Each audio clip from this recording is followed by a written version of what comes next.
কৃষক বাঁচলে বাঁচবে দেশ, এই স্লোগান এখন রাজবাড়ির কালুখালীতে শুধু স্লোগান নয়, এখন দৃশ্যমান বাস্তবতা।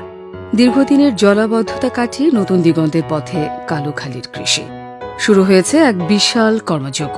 মাঝবাড়ি ইউনিয়নের কুমোরগাড়া বিল থেকে বেতবাড়িয়া অভিমুখী 5 কিলোমিটার দীর্ঘ খাল পুনঃখনন কাজ চলছে এখন পুরো দমে। পানি আসে, কিন্তু যাওয়ার কোনো পথ নাই।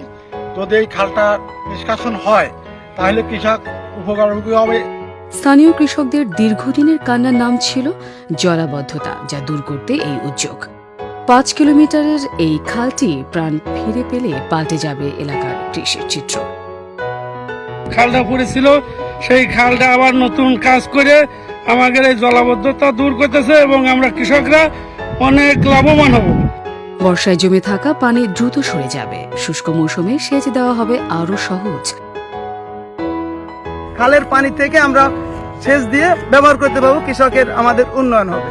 এটি শুধু কৃষকের উন্নয়ন নয়, কর্মসংস্থানেরও বড় সুযোগ। অতি দরিদ্রদের জন্য কর্মসংস্থান কর্মসূচির আওতায় এই প্রকল্পে কাজ করছেন 297 জন শ্রমিক। 43 দিনের এই বিশাল কর্মসূচি চলবে আগামী 20 জুন পর্যন্ত। কালুখালীর এই খাল এখন শুধু পানির আধার নয়, এটি হাজারো কৃষকের মুখে হাসির ঝিলিক ফোটানোর পথ। এগিয়ে যায় দেশের কৃষি, সচল থাকুক দেশের অর্থনীতির চাকা।